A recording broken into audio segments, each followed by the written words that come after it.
My name is Anindo Pal. My hometown is Raiganj, Uttar Dinajpur, West Bengal. Uh, I complete my diploma in civil engineering from Raiganj Polytechnic year 2017. After that, I complete BTech from Narola Institute of Technology in year 2020. Then uh, I complete my MTech in structural engineering from NITR Kolkata in year of 2022. So, what was your final year project in your MTech thesis? MTech thesis কি করেছিলে? What was your topic? Uh, uh, I make uh, interaction chart from uniaxial bending in column. What is the objective of your thesis that you have prepared? Uh,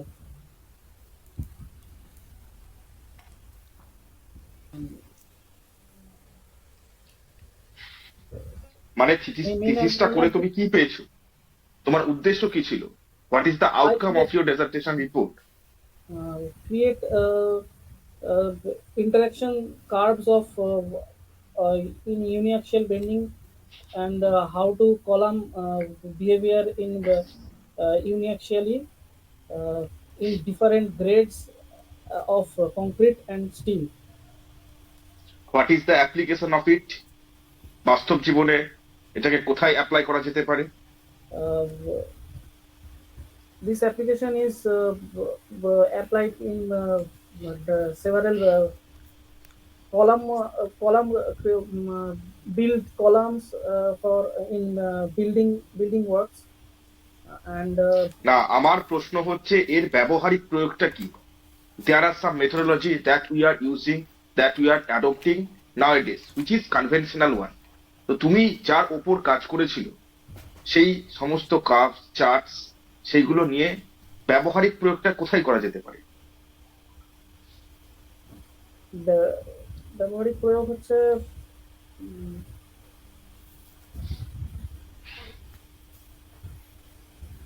Have you used any type of software during your project?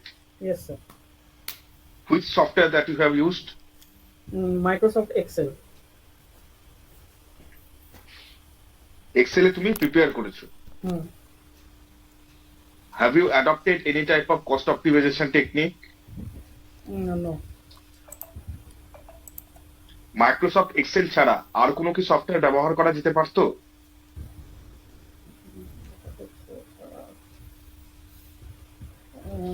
No. আচ্ছা আচ্ছা, তোমার specialization, you have done your masters in structural engineering. Hmm. তাহলে এই structure engineering এর first semester এবং second সেমেস্টারে কি কি সাবজেক্ট ছিল বলো তো? ফার্স্ট সেমিস্টারে ছিল engineering mathematics 3, then advance foundation engineering, advance structural engineering, structural dynamics and earthquake engineering, etc. Advanced structural analysis. Have you heard about finite element method?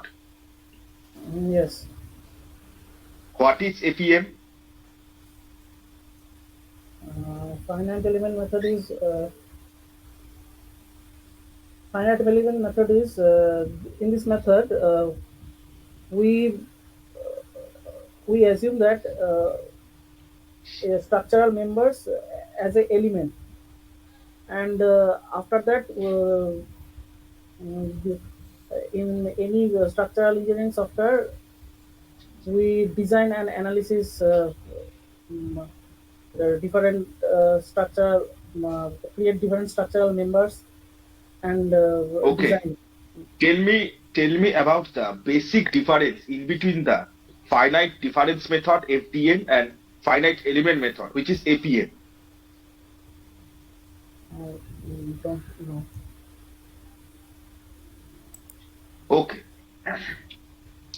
আচ্ছা, স্ট্রাকচারে different type of structural members you have studied in your under graduation and post graduation. এবার beam, beam বলতে কি বোঝো বলো দেখি? How will be able to define a beam? Beam is a structural member, generally a horizontal member. It is pre-nominated uh, in a flexure and flexural force. flexural force. আচ্ছা, বিম কার উপর base করে আমরা design করি আর বিমে কি check করি? Uh, beam হচ্ছে how much transverse load, how much transverse load coming in. আচ্ছা, how will be able to define a column? Uh, column is also a structural member which is uh, predominated in compression force. Mm. Generally, it is vertical member. Column is only taking the compressive forces, any other different type of force সেটা কি act করে কলমের উপর? Mm, Or column is only taking the compression? no, only taking compression. How will be able to differentiate in between the column and pedestal? Uh, column uh, column is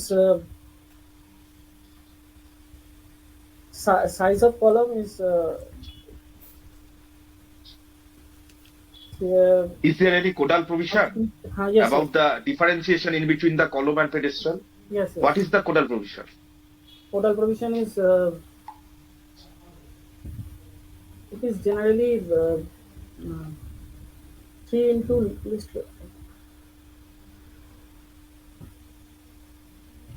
Three into?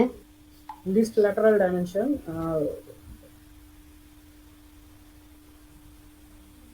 আচ্ছা, আচ্ছা তুমি বলো দেখি, we can see different type of pin jointed structures in throughout the India.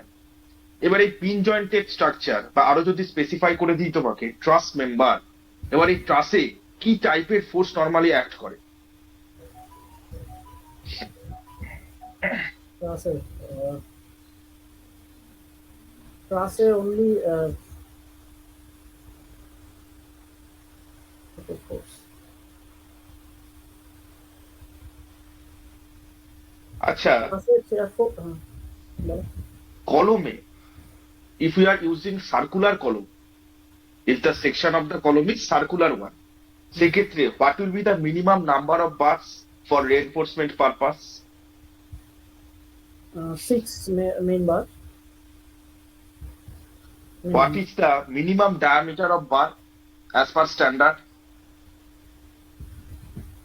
Minimum diameter of 12 mm. And what is the maximum distance that we can allow between the longitudinal bar? Uh, 300 mm. 300 mm. Okay. Is there any difference if we are comparing with the rectangular column or square column regarding the load carrying capacity of column? Circular কলম এবং rectangular বা square কলম, তার মধ্যে কি কোনো load carrying ক্যাপাসিটির পার্থক্য রয়েছে? Mm, load carrying capacity is better in rectangular column. Better in rectangular কলম। Mm. How you will be able to differentiate in between the concentrically loaded column and eccentrically loaded column? এই দুটোর মধ্যে বিভেদকরণ কিভাবে করবে? Concentrically loaded column and eccentrically loaded column. Concentrically loaded column, the compression force is acting is in axial in the column axis, but mm, but eccentrically loaded column, the force is acting differ from the.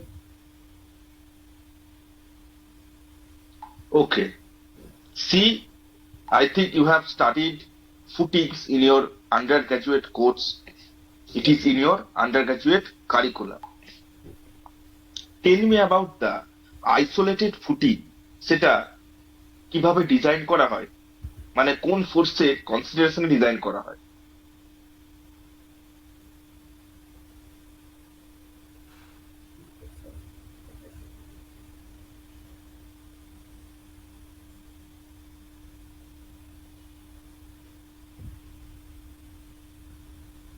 আচ্ছা, pile foundation সম্পর্কে কোনো idea কি রয়েছে? Uh, pile foundation কি? it is a deep foundation. It is কখন ব্যবহার করা হয়? ব্যবহার করা হয় যখন যখন হচ্ছে hard starter hard starter is much bottom from the ground surface. আচ্ছা, পিস্ট্রেসড কংক্রিটের ক্ষেত্রে what type of steel that we are using and what type of concrete that we should use? Uh, in pre-stressed concrete, we use tendons, and the minimum grade of concrete is M40. M40 for which tensioning? Is it pre-tensioning? Is it?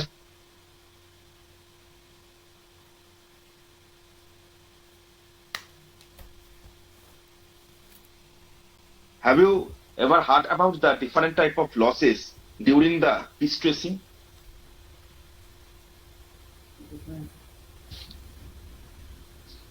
No, sir.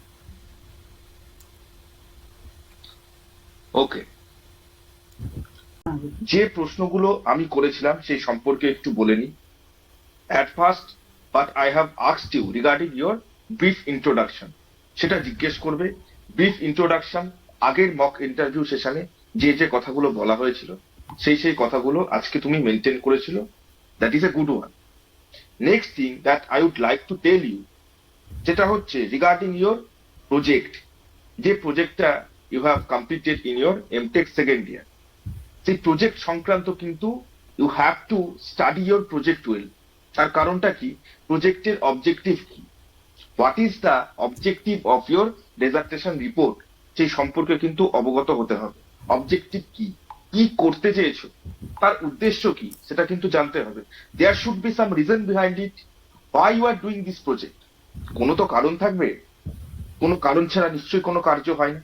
So you have to see the and you have to tell the objective in front of the panel members. ঠিক আছে? এরপর যেটা হচ্ছে, কি কি software তুমি ব্যবহার করেছো। এমএস এক্সেল ছাড়া গ্রাফ প্রিপারেশনের ক্ষেত্রে অন্যান্য সফটওয়্যারও কিন্তু ব্যবহার করা হয়, না বলে দিবেন। এটা বলতে পারো স্যার আপাতত আমার এই মুহূর্তে মনে নেই, maybe different types of software that can be utilised for graph preparation or chart preparation. ঠিক আছে? আচ্ছা, এবং তার সাথে সফটওয়্যার ইউজ করেছো, কস্ট অপটিমাইজেশন টেকনিক কিছু ব্যবহার করেছো কি করোনি, what is the application of your project বা ব্যবহারিক প্রয়োগ কি, এটা ব্যবহার করে যে কনভেনশনাল মেথডে I have ask this question also, যে এই যে প্রজেক্টটা তুমি করেছো সেই প্রজেক্টের আউটকামটা কি, তার ব্যবহারিক প্রয়োগ কি। নর্মালি যে কাজগুলো আমরা করে থাকি, যে পন্থা আমরা অবলম্বন করে থাকি, যে মেথোডোলজি আমরা অ্যাডপ্ট করে থাকি, কনভেনশনাল মেথোডোলজি, তার সাথে তোমার যে project that you have develop, you have completed, সেই ক্ষেত্রে লাভটা কি, বোঝা গেছে? এটা কিন্তু পয়েন্ট আউট করতে হবে। সেকেন্ড থিং, যে প্রশ্নগুলো আমি করেছিলাম regarding structure related question that I have asked in the session, সেটা হচ্ছে ফার্স্ট যে কোশ্চেনটা নর্মালি আমি করেছিলাম যে বিম কাকে বলে। ঠিক আছে, বিম কাকে বলে সেটা বলতে পেরেছো, যে beam is a structural member in a structural system predominantly in flexure or bending. কলমের ক্ষেত্রে কিন্তু তুমি পার্শিয়ালি ঠিক বলেছো। ঠিক আছে, কলমের ক্ষেত্রে শুধু কম্প্রেশন ফোর্স অ্যাপ্লাই হয় তা কিন্তু না, Column is a structural member in a structural system which is predominantly in compression. It can also take the flexor or bending. তুমি কলমের কিন্তু চার্ট প্রিপারেশন করেছো, ইন্টারাকশন চার্ট, সেক্ষেত্রে এই definition of column you know that, you should know that the definition of column, যে কলমে কি কি টাইপের ফোর্স অ্যাপ্লাই হয়, কলম কিভাবে ডিজাইন করা হয়। ঠিক আছে, এই যে ডিফারেন্ট টাইপস এর স্ট্রাকচারাল প্রভিশনস ক্লজেস রয়েছে, সেই গাইডলাইন্স গুলো কিন্তু তোমার জানাটা আবশ্যক, because your project which is related to the column. ঠিক আছে, এবার যেটা আমি ধরেছিলাম যে what is the difference in between the column and pedestal as per Indian standard. As per Indian standard কিন্তু এটা বলা রয়েছে 26.5.3.1 of IS 456/2000। pedestal is also a compression member, ঠিক আছে, column is also a compression member, but how will be able to differentiate it? এই প্রশ্নটা বহু জায়গায় বহু ক্ষেত্রে কিন্তু করে। See, pedestal which is a compression member, when the effective length of the compression member is less than 3 times of its least lateral dimension, সেক্ষেত্রে আমরা তাকে pedestal বলবো। আর যদি 3 times of its least lateral dimension তার থেকে বেশি হয়, কি বেশি হয়, এফেক্টিভ লেন্থটা, তাহলে আমরা তাকে কলম বলি। লিস্ট ল্যাটেরাল ডাইমেনশন মানে কি, 250 mm ইন্টু 300 mm এর যদি সেকশন থাকে, লিস্ট ল্যাটেরাল ডাইমেনশন হবে 250 mm। বোঝা গেছে? আচ্ছা, এবার তোমাকে আমি জিজ্ঞেস করেছিলাম যে বিম কার উপর ভিত্তি করে নর্মালি ডিজাইন করা হয় আর কি চেক করা হয়। Beam is basically design on the basis of bending moment and we are checking it for the shear। বোঝা গেছে? আচ্ছা, কলমে যেটা আমি জিজ্ঞেস করেছিলাম, you have told the minimum number of bars, যেটা ঠিক বলেছো। আচ্ছা, যেটা তুমি ঠিক বলনি, একটু স্পেসিফিক্যালি বলতে হতো, if we are using circular কলম বা সার্কুলার সেকশন যদি আমরা ব্যবহার করি কলমের ক্ষেত্রে, in such cases load carrying capacity will be enhanced. কতটা? 5% নর্মালি ইনক্রিজ হয়, যেটাকে আমি বলেছি already, I have mentioned in earlier, it is called as a helical reinforcement। ঠিক আছে, এবার I have asked you about the concentrically loaded column and eccentrically loaded column। concentrically loaded column মানে কি, যেটা সেন্টার দিয়ে যাবে। ঠিক আছে, external load, if we are considering compressive load or force, it will be passing from the neutral axis or from the center, তখন আমরা তাকে বলবো কনসেন্ট্রিক্যালি লোডেড কলম। যদি সেন্টার দিয়ে না যায়, যদি নিউট্রাল অ্যাক্সিস দিয়ে না যায়, একটু দূর দিয়ে যায়, then will call it as a eccentrically loaded column. তাহলে তার এসেন্ট্রিসিটি বা উৎকেন্দ্রতা কত হবে? যদি সেন্টার থেকে সে 10 মিলিমিটার দূরে যায় বাম দিক বা ডান দিকে, the eccentricity value will be the 10 mm or 20 mm। ঠিক আছে, this is the difference in between the concentrically and eccentrically loaded column. বোঝা গেছে? ফুটিং এর ক্ষেত্রে আমি জিজ্ঞেস করেছিলাম আইসোলেটেড ফুটিং কিভাবে আমরা ডিজাইন করি, or what are the forces that we are adopting when we are doing the design। See, isolated footing must be designed for both load, কি কি, axial load এবং moment দুটো ধরেই ডিজাইন করা হয়, but practically we are doing the design for isolated footing only axial load। ঠিক আছে, theoretically দুটো ধরেই করা উচিত, অ্যাক্সিয়াল লোড এবং মোমেন্ট, প্র্যাকটিক্যালি কেবলমাত্র অ্যাক্সিয়াল লোড ধরে কাজটা আমরা করে থাকি। Okay, I have asked you about the pile foundation. Pile foundation হচ্ছে ডিপ ফাউন্ডেশনের একটা পার্ট, যেখানে যখন টপ সয়েলটা রিলেটিভলি উইক মানে bearing capacity of the soil, মাটির ধারণ ক্ষমতা, যখন upper surface of the soil, সেই ক্ষেত্রে মাটির ধারণ ক্ষমতা অতটা ভালো নয়, বা বলতে পারি the top soil is relatively weak. In such cases হাত স্টার্টাতে লোডটাকে ট্রান্সফার করার জন্য we have to construct the pile. Okay, different types of piles and pile cap may be provided. Okay, minimum grade of concrete যখন তুমি বলবে, আমি যে প্রশ্নটা করেছিলাম, ঠিক আছে, দ্যাট উইল বি M30।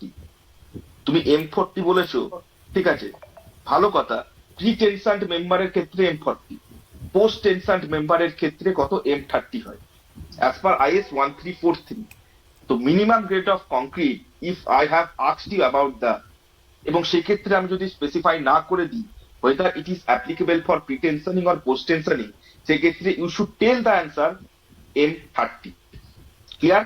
বা ইন্টারভিউ প্যানেলে তুমি এটা বলতে পারো, sir for pretensioning system it should be M40, it should not be below less than M40, এবং পোস্ট টেনশন হলে M30 এর নিচে নেওয়াটা আবশ্যক নয়। ঠিক আছে? Different types of prestressing losses কিন্তু পড়ে নেবে। Prestressed concrete, prestressing, different types of methodologies, সেই ক্ষেত্রে কিন্তু পড়ে নেবে। লসেস একটা গুরুত্বপূর্ণ বিষয় ইন প্রি-স্ট্রেসড কংক্রিট। ঠিক আছে? ট্রাস সম্পর্কে আলোচনা করেছি। Truss already different types of structural definitions and what are the different types of forces is acting on a truss or pin jointed structure, সেটা বিজয় স্যার তোমাকে কিন্তু বলেছে। স্পেসিফিক্যালি বলবে axial force only is acting at the joints। ঠিক আছে? বিজয় sir এটা clearly তোমাকে বলে দিয়েছে, no bending moment will develop. এবং কিভাবে তুমি অ্যানালিসিস করতে পারবে, ফোর্স ক্যালকুলেশন করতে পারবে, মানে অ্যানালিসিস অফ ট্রাসেস, এটা দেখে যাবে। Analysis of trusses can be done by using different types of methods. It can be method of joints, method of section or the graphical representation. সেইভাবে ফোর্স ক্যালকুলেশন করা হয়। ট্রাস analysis করা খুব গুরুত্বপূর্ণ। ঠিক আছে? এই জিনিসগুলো কিন্তু জানতে হবে। বোঝা গেছে? এই জিনিসগুলো ভালোভাবে জানতে হবে। টেকনিক্যাল যে সমস্ত ডেফিনেশন রয়েছে, what are the forces are acting on different structural element, এগুলো কিন্তু জানতে হবে। বিজয় স্যার তোমাকে মোস্ট অফ দ্য কোশ্চেন, খুব ভালো প্রশ্ন উনি করেছেন, এবং যে অ্যান্সার গুলো, যে কথাগুলো বলা উচিত ইন্টারভিউতে টেকনিক্যাল টার্মস, সেগুলো কিন্তু বলতে হবে। উনি তোমাকে নির্দেশিকাগুলো দিয়ে দিয়েছে, সাজেশনস গুলো প্রোভাইড করে দিয়েছে। দেখো, আমাদের উদ্দেশ্য হচ্ছে, সরি, আমাদের উদ্দেশ্য হচ্ছে যে তুমি ইন্টারভিউটা যাতে ক্র্যাক করো। আমি একটা কথা তোমাকে বলবো, বি কনফিডেন্ট। বি কনফিডেন্ট মানে কি? মামলিং যেন না হয়। ঠিক আছে? মামলিং যেন না হয়। যেটা জানো সেটা হিন্দিতে জিজ্ঞেস করবে বা ইংলিশে। ঠিক আছে? টেকনিক্যাল ডেফিনেশন, টেকনিক্যালিটিস, টার্মিনোলজিস গুলো ইংলিশেই বলবে, বাকিগুলো হিন্দিতেই হবে। Total interview will be conducted in Hindi. তো সেই ক্ষেত্রে মামলিং করবে না, যেটা জানো কনফিডেন্সের সাথে উত্তর দেবে। এবং প্রত্যেকটা স্ট্রাকচারাল মেম্বার, এলিমেন্টস, এই সকল বিষয়গুলোর উপর কি তোমাকে কিন্তু টেকনিক্যাল ডেফিনেশন বা এর পিছনে কি কি ফোর্স অ্যাক্ট করছে, কি বেসিসে ডিজাইন করা হয়, কি বা চেক করা হয়, এই সমস্ত ইনফরমেশন, এই সমস্ত টেকনিক্যালিটিস পুঙ্খানুপুঙ্খ ভাবে কিন্তু তোমাকে জানতে হবে। এটা বুঝে নাও। ঠিক আছে? কনফিডেন্সের সাথে উত্তর দাও। যে যে কথাগুলো বললাম না, অনেকটা চেঞ্জেস হয়েছে তোমার। যে ফার্স্ট এই ব্রিফ ইন্ট্রোডাকশনটা খুব ভালো মতো করে প্রিপেয়ার করে যাও, আরো ভালো করে। শুরুতে হয়তো সেটা যখন ওরা ওরা তো ধরবেই, গিভ ইউর ব্রিফ ইন্ট্রোডাকশন, সেটা যখনই বলবে না, সেই ক্ষেত্রে কিন্তু তোমার বাকি যে পার্ট গুলো আরো কনফিডেন্স তুমি পাবে। অনেক কনফিডেন্সের সাথে উত্তর দাও, বি কনফিডেন্ট, দেখবে উইল গেট দ্য জব। স্ট্রাকচারে এমটেক করেছো, থিসিস সম্পর্কে তোমার এক্সপার্টিস কিন্তু স্ট্রাকচার, তাই স্ট্রাকচার সম্পর্কে সমস্ত কিছু ইনফরমেশন জানাটা দরকার। এটা কিন্তু তারা ধরে নেবে। ক্লিয়ার? ঠিক আছে, চলো নিজেকে একটু পরিবর্তন করার কথা ভাবো। আর এখনো দুদিন সময় আছে হাতে। স্ট্রাকচারাল যে সমস্ত মেম্বার, এলিমেন্ট, এই সকলগুলো, ঠিক আছে, একটা নোট ডাউন করে নাও প্রপার ওয়েতে, এবং তার ডেফিনেশন গুলো দেখে নাও। টেকনিক্যাল স্পেসিফিকেশন, টেকনিক্যালিটিস, এই সমস্ত গুলো দেখে নাও। ঠিক আছে? ঠিক আছে, চলো।